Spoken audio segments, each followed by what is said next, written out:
it's the semifinals for the state tournament, which New Canaan, I think, won for the first time pretty recently, but it's tonight at 6 o'clock at the high school, if anybody's interested in that. So I thought, I've talked to Rotary before, and I really have a soft spot for the Rotary Club. I've talked about sort of like how the New Canaanite came about, but I thought it would be fun to talk a little more generally about how I came into the field of journalism and reporting. Because it was I didn't become a reporter until I was 28, 29 years old. So I had a long time between college and finding this profession. I always worked, like a lot of people here, I'm sure.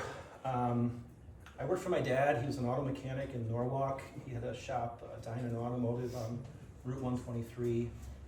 He opened around 1985 when I was 10 years old.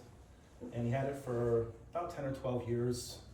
He moved the shop deeper into Norwalk at some point, but from middle school through high school and into college, that's where I worked. And I never viewed that job as something that I would do myself professionally. I wasn't interested in it. I wasn't good at it. So I wanted to just touch on one other thing. This will all tie together, but when I entered my senior year at UK in high school, I had not visited any colleges. I had an idea that I would go to college because I had a great guidance counselor, Mary Beth Gilbert, the late Mary Beth Gilbert, and she was encouraging to me. But doing college trips, that was just something out of reach for me. But I was a swimmer at the New Canaan Y. I swam competitively there since I was about 9 years old. I was a Y Nationals qualifier. And as my senior year started, one of the other kids on the team, West Hill senior like me, a Stanford kid, he was going on a recruiting trip to University of Pennsylvania, which I'd never heard of. I mean, I didn't even really research. I didn't research colleges either. I figured it would sort of work out for me if I was going to go to college. And our swim coach, Rich Ludeman, his name is Doc. A lot of people here would know him from being around town.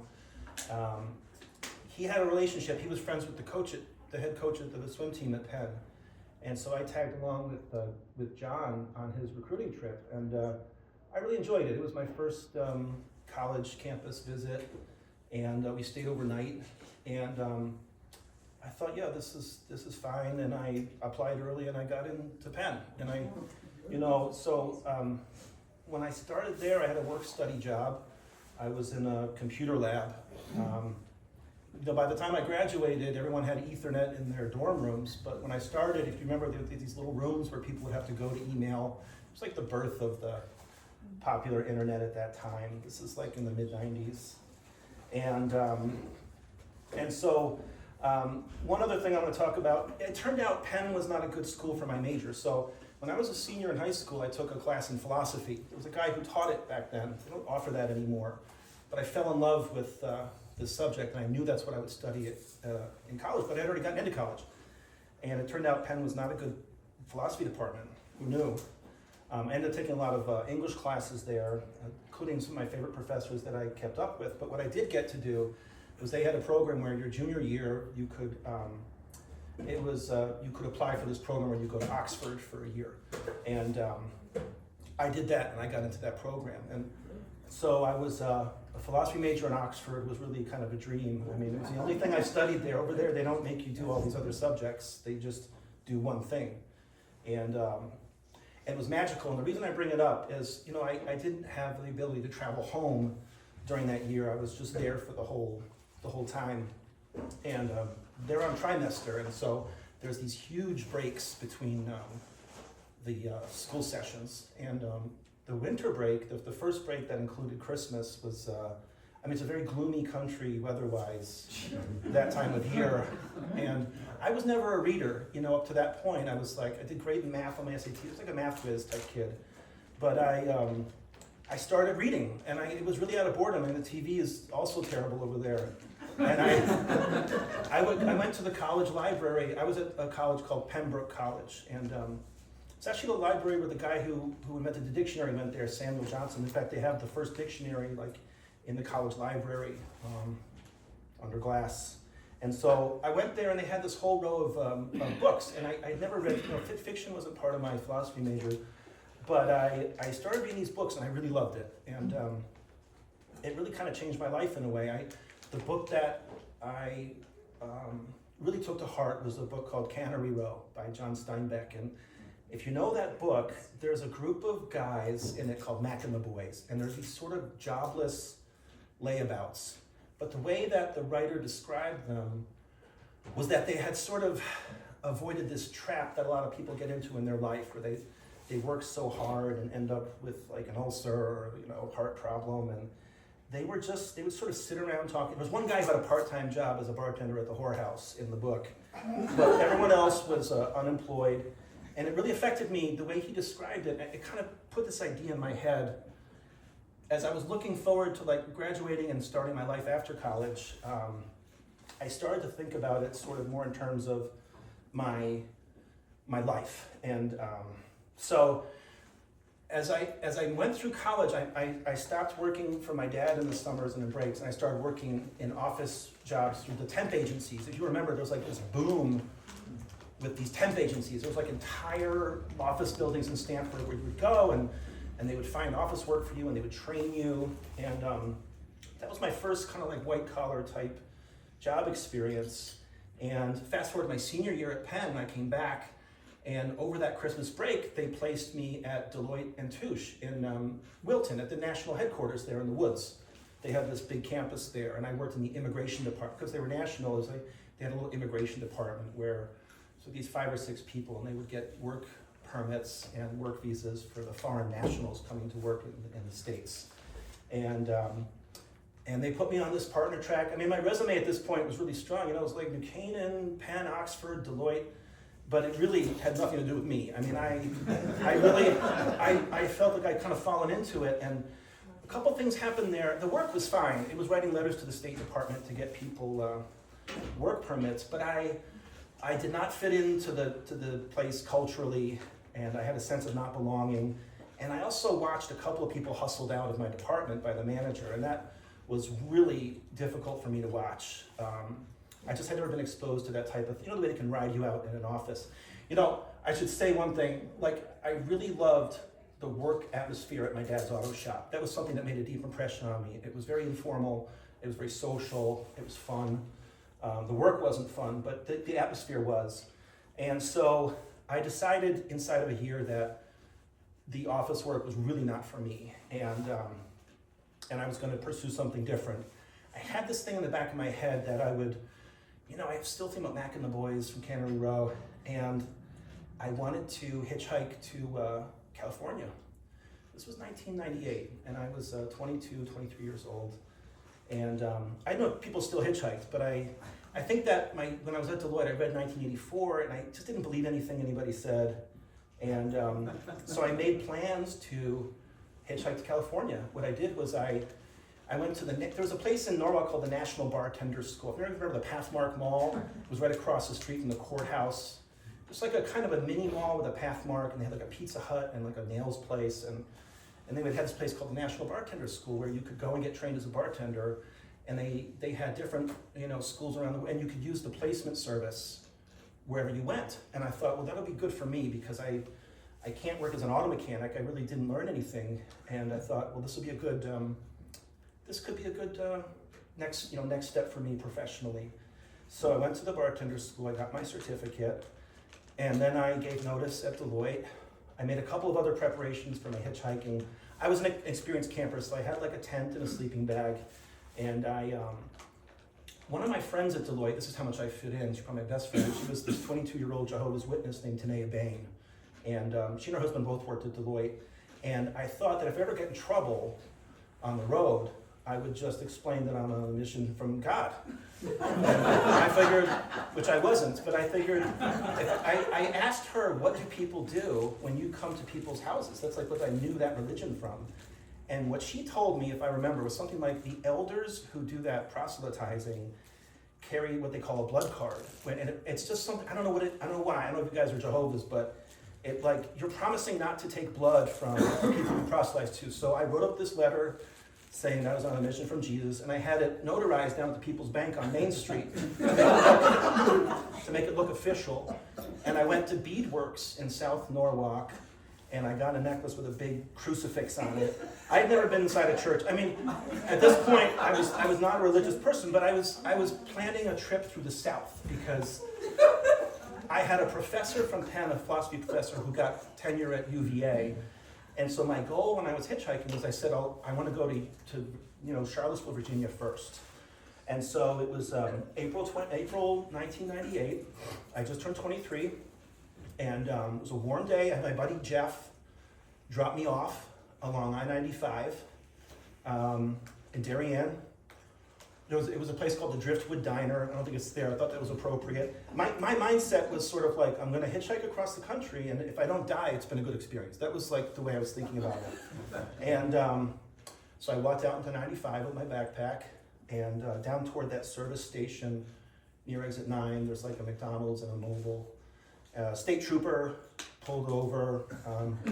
While I was walking, he told me I couldn't walk on the highway.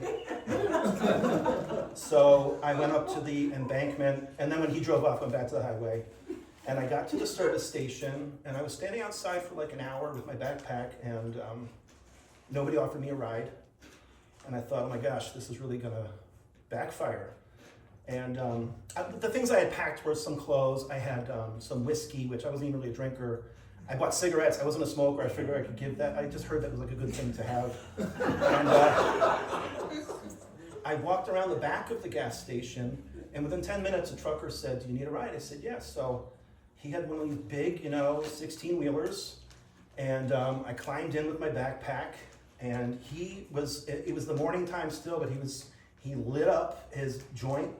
And he had some double chocolate donuts and a coffee. And he said, "We're going to wake and bake." And he started smoking, and off we went. And his name was Lee.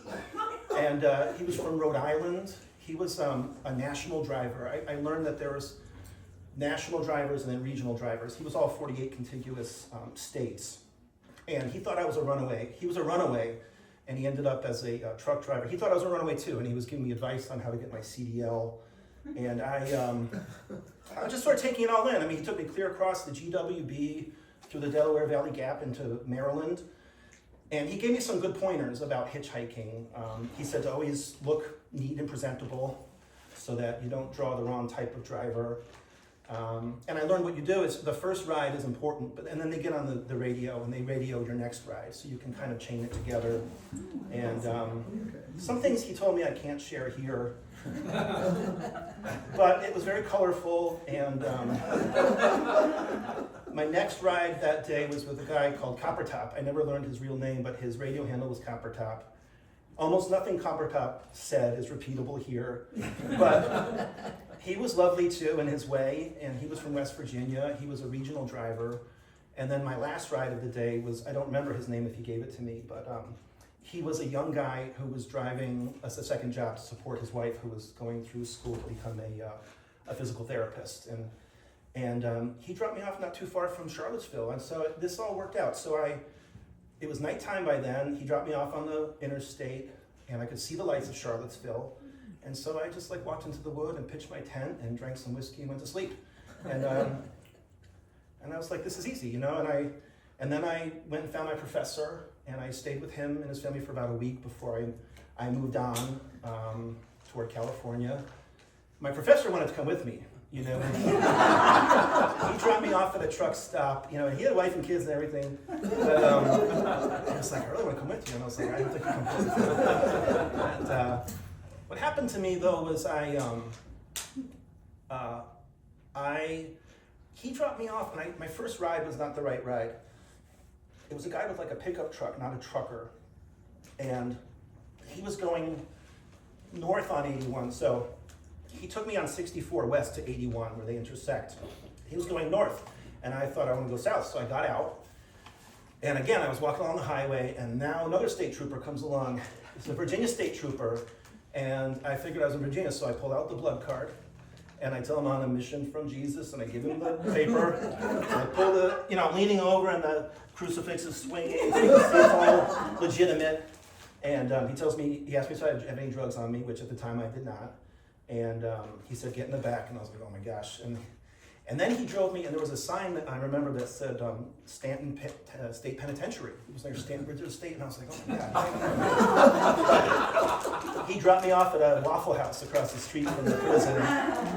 And I remember the waitress was like, where are you going? I said, I'm going west. And she said, just west? And I was like, just west? You know, I think they were used to it. I found out later that was like near the Appalachian Trail. So I think they were used to drifters like me.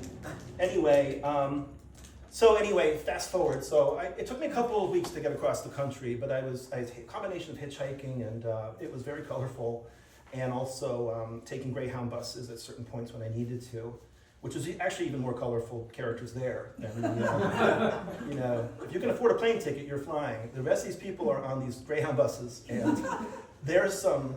But anyway, so I got to San Francisco, and I actually couldn't use the National Bartenders School because they wanted me to take their test and buy their flashcards, and it was just beyond my means to do that. I was just showing up with my bag, and so I did find a bar job in a place near the Embarcadero called Schroeder's. It was an old German bar room in the financial district. It was a job I would quit probably 3 times in the 2 years that I lived there. But I found that I really enjoyed bar work. Again, like at the auto shop, it was very social. I also worked in construction. I joined some of these labor pools where you have to be there at 5 a.m. to get picked up for different jobs. But if you don't get picked up, you still get a check at the end of the day. And so those were interesting. I mean, there's some of those guys were obviously, it was like their full-time job just to show up and not get picked up. But I did get picked up eventually a couple times. It was like ditch digging work. It was very physical work, which I did not enjoy. I ended up on a demolition crew for a while. That was they were clearing an area out along the waterfront to make room for the new baseball stadium for the San Francisco Giants. It was that time. And anyway, I enjoyed the informality of the construction work, but I did feel there was something missing. And I had all this education, but I was a philosophy major in college. I mean, that was it's not like a type of thing where it obviously leads to a type of career. So I was a little adrift that way, and I was open to whatever. I ruled out auto mechanic and office work, but what I did was I went around the city and I put up these tutoring notices. San Francisco State University, USF, Golden Gate University. There's a bunch, and when you would you do the thing on the bottom of you put your number so people can tear it off. I did those. And but what I got back wasn't people who wanted tutoring, it was these college kids who wanted me to write their papers. And it really turned into my first professional writing job. I started writing these papers for college kids on the side. I was renting a room from a guy who had a moving company. I had been banned from the San Francisco Public Library. So what happened was, while I was working my bar job, this lady came in, and she explained that her son was autistic. It was like an early autism thing where she wrote a book about her son. It was called Mika's World or something like that. And she said they have copies in the library, and I promised her I would read it. But I could never get a library card because where I lived, I couldn't get a utility bill. So I went in and I thought it was the tag, and I tore it out, and I put it back on the shelf, and I put the book down my pants, and I fully intended to return it after I read it. I thought it was unfair that I couldn't become a member of the library to borrow books, but the alarm went off, and I took out the wrong tag. And so the security guy pulled me into this little office. He took my Polaroid. There was 30 of us on the wall. Polaroids. And I think at the time, one of my jobs, I was working as at Macy's as a seasonal hire in the men's designer department. I didn't fit in there. And he was like, "You look like a professional," and I explained to him why I had to do that. Anyway, I got banned from there, but the lucky thing was the moving company guy I rented from, he had a warehouse where they have a lot of furniture that they get as a moving company that people just discard. And he had a whole corner with all these books. And so it became a little lending library for me. And when these kids would come with their college paper topics, I would sort of steer it to a place where I could at least do some research. It was before Google and stuff. And so that was an important, professionally, I thought, well, good, I like learning things, I like writing. I wasn't at journalism yet, but there was a couple times when I lived there where I pretended to be a journalist. Like I remember there was like one of the gay pride parades and I was just out with everybody else watching it, but I would always have a little notebook with me because I had an idea when I moved out to San Francisco that I could become some sort of writer. And I would always take notes, and someone asked me, they're like, do you write for the Chronicle? And I was like, yes, I do, which I didn't. But I did that. Anyway, so the next big thing that happened for me professionally was I met a girl out there in San Francisco. She was my future ex-wife, and she was Irish, and we ended up moving to Ireland for a year, and when I was there, I found the bar work didn't pay as well. They don't do tipping over there, as you know, and it just wasn't sustainable. And I thought what I might do is teach English as a foreign language. So I forged like a teaching diploma, and I got a work permit from the government and started teaching English. And I enjoyed that too. That was like a social job. It was a little creative because I was like designing curriculum, and then we came back to America together after a year of that, and I picked up bar work again, and I was living in Stanford, and my girlfriend, wife at the time said, well, you should really do journalism, because again, the bar work was fun, it was good money. I came out of college with a lot of college loans, and I reactivated those. I was able to start paying those down, but I was not challenged in a way that I liked being challenged in school, I had all this education, and it was like, I don't know, I could read on the side, but I felt like bar work was not gonna be my permanent career. So she said, take this class. It was through Stanford Adult Education, the city of Stanford. And it was like, $50 for 8 classes. And the gal who taught it was a business reporter at The Advocate, Julie Fishman. And she was great. And I really enjoyed it. She gave us assignments, and I thought, oh my gosh, this is like a thing. You can go out and write an article and you get paid for that. So I did an informational interview at the paper, and I pitched a story. So when I worked at Temple Bar, I worked a Sunday double. I worked a double on Sunday, and one of the regulars was this guy called Tom. He was a World War II vet, he was a gin drinker, and he loved playing cribbage. So Tom would show up with his cribbage board, and he started teaching us how to play cribbage. And I was like this is an era where I did a lot. I went to Mohegan Sun a lot. I was playing a lot of cards anyway, and I enjoyed card games. And what happened was this sort of like informal cribbage club developed out of the bar where people would come from Westchester and other places to play cribbage. So I pitched that as a story to The Advocate, and the editor there, John Bruddig, said, yeah, if you write that article, we'll do it. So I wrote the article. And I don't know if you guys remember the newspaper boxes that used to be like on street corners. We lived in an apartment where you could kind of see across the street this bank of newspaper dispenser boxes. And so that article ended up on the front page of The Advocate. And everything I wrote, and so I kept writing these feature stories, and I would look out and I would see it, and I'd be like, holy shit, on the front page. And it was like so fun to me. I was still working in the bar. Eventually I got fired by the Temple Bar, and I came back to Gates, because Rich, my old swim coach, Rich Ludeman, he was the bar manager there. So I was working a freelance reporter and also bartender, and after a year of doing that, a job opened at Greenwich Time, and they actually hired someone else. They didn't want me, but he took a job somewhere else, and then they went down the list, and that was my first newspaper job as a full-time reporter. And the newsroom, just like construction sites and restaurants, was a very informal workplace for me. I had no interest in news. I didn't start reading newspapers until I started working for them, and then after they fired me, I stopped. And I still don't have interest in the news like as a general topic. I just found it was a job I could do that suited my personality and that suited my interests. It's always learning something new, and it's a social job. I love, I'm a social person. And I sort of also found I belonged in the newsroom in terms of like, who are my people? These other reporters. I was the only one who was married. The newspaper, it's not like a vow of poverty, but when you go into that job, it's like the work is its own reward. And these kids were living at home, or I was married, and so I had to work, and then so I had to pick up a bar job on the side. And the whole time I was a reporter, I worked those 2 jobs. until later when I started working in management. But that was how I became a reporter. You know, it was just something that kind of, I feel like, you know, I kind of like angled there over time. And with the New Canaanite, you know, I worked that newspaper job, and I worked a couple of different jobs for online news, including at Patch. And then I got laid off by Patch too, and that's when I started the New Canaanite. That was a little over 12 years ago.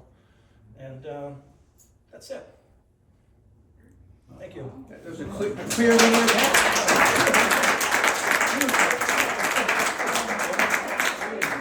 So, Michael, the theme I'm getting is that the social part is very important to the environment. So you start this on your own, you know, newspaper online by yourself. So do you have enough of the social interaction? Because it's kind of like, you know, because it's a solo venue. I mean, you're out a lot. That part doesn't take me very long. You know, it's like anything, when you work at it a long time, you get faster. So, you know, the best parts about my job they have nothing to do with reporting, really. I mean, it turned into something totally different from what I meant. I just wanted to be a reporter. And that's the way the job is sort of set up. I have all this time to do that part of it, but it ended up being a totally different type of thing that really took on a life of its own. People came to rely on it. We started these, like I had my coffee this morning at the library. It's a job where you can help people all the time. It's just a very rewarding thing. And a small town like New Canaan, you know, there's a lot of autonomy there and recognition, and it's I'm alone when I'm doing the writing, but that doesn't take very long, I'll be honest. Rob?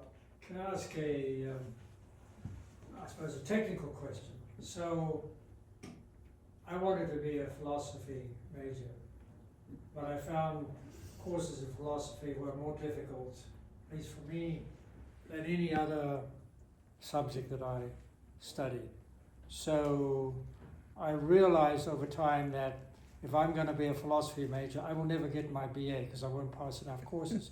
So I backed off, and I have, to my credit, a minor in Western philosophy. So my question for you is, as someone who is a major, did you study Western philosophy or Eastern philosophy or both? And if it was both, which do you prefer and why? I studied Western philosophy. I briefly took a class in Buddhism, but I dropped out of it. I wasn't interested at the time. But I will tell you that one of the two books that I reread every year now is Siddhartha, and I am interested in Eastern philosophy. But my background at the high school, we did a semester, my senior semester of the pre-Socratic philosophers, and then a semester that included Plato and Aristotle.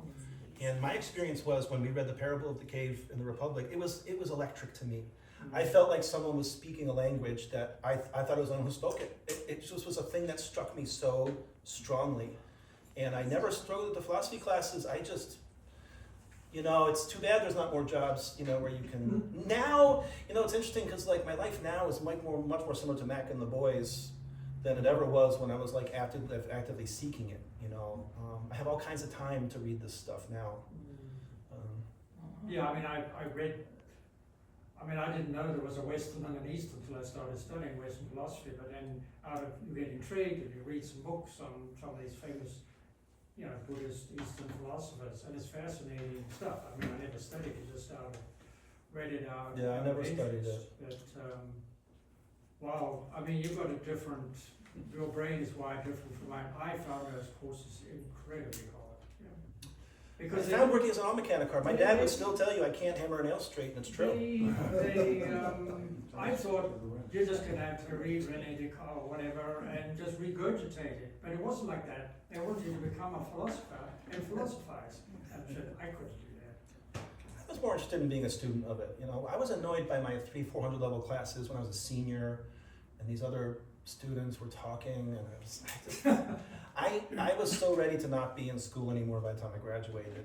And I find the same thing with journalism. I don't have journalistic friends. I don't belong to professional associations. I find it super annoying to talk to journalists, actually. And sometimes I end up on these email threads, like they want us all to go to the Hartford and lobby for the blah blah blah bill, where they get paid for the public. And I just think, you guys, figure it out. You know, I don't have anything to do with it. It's like not a community I really belong to. John? What does the new Canaanite and Michael Dinan look like 10 years from now? Is it still just Mike and the new Canaanite? Yeah, I think so. I mean, it's a nice equilibrium I have now between like what I earn. I like having only so much ad space. A little bit of demand feels like job security for me. And I don't want to be responsible for somebody else's salary. That terrifies me. I like my interns. They give me a big break in the summer. And I have a paid internship. And I always take a kid from the high school. And this time of year is the budget season is a slog. September is a slog. The budget season, just because there's very few holidays between New Year's and Easter, or Memorial Day really. So I'm in the middle of it now, but this is the one, to me, like you can cover the news at a pace where one person can do it. If I was in a different town, it might be different. Yes? So, listening to your life and, your journey is one of self-discovery. I mean, thinking about where you started off, your father being a mechanic and just not having anybody guide you really, but you just kind of discovered yourself, who you are, what you like, what you don't like, and I think you were very much blessed. This is more of a comment rather than a question. You were very much blessed with good fortune, I would say. When I'm listening to your stories, and how things came to you and how you discovered yourself, I think it's extraordinary. Thank you. I really think, the reason I wanted to share this, and I hadn't shared any of this before really, when I thought about how I ended up in my job, it really wasn't about an interest in the field. It was just really much more about, as I went along, what do I like to do? And this was as good as anything I did. We're working in the newsroom, that was social. I don't have the newsroom anymore. But I work out of Duncan, and I work out of the library, and I see people all the time, and that's why I go to those places. I love the way they redid the Duncan with the floor-to-ceiling windows, because I can always just like tractor beam people in, talk to them, and it's still a very social job that way. Yeah.